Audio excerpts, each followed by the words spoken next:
Have you ever wondered about time travel? The notion of zipping through the years, witnessing the past, or getting a glimpse of the future?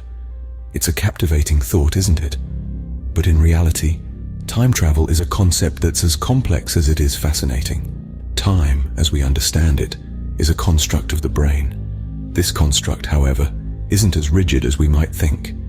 It's fluid, bending and stretching in response to our perception. You've probably experienced this yourself. A minute can feel like an eternity when you're waiting in line, but pass in the blink of an eye when you're engrossed in an engrossing novel. This is because our perception of time can slow down or speed up relative to our experiences. But what if we could manipulate this perception? What if we could slow it down to the point where we could travel into the future? This is where the concept of gravity comes into play. The lower the gravity, the less time you feel, and the faster you travel, the less time you feel. This has been proven by Einstein's theory of relativity. Imagine, if you will, a theoretical machine situated in space. This machine keeps you at low gravity and high speeds, thereby slowing down your biological processes. Your perception and aging are slowed down, and to the people on Earth, it would seem as if you're traveling into the future. This is not as far-fetched as it sounds.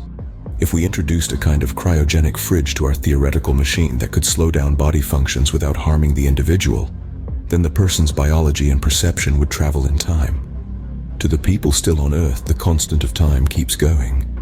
This manipulation of time perception and biology could theoretically allow a person to be born in the year 2000 and live in the year 3000, but biologically only be as old as they were before they traveled forward in time.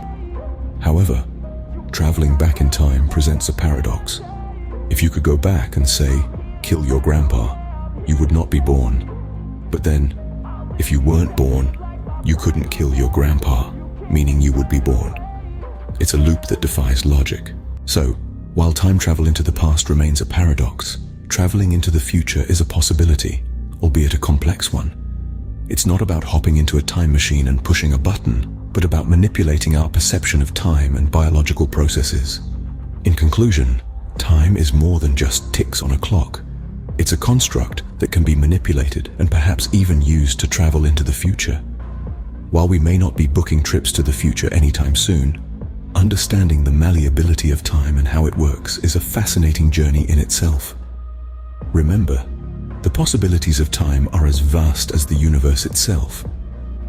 So, the next time you check your watch, remember, time is not just passing, it's traveling. And perhaps, so are we.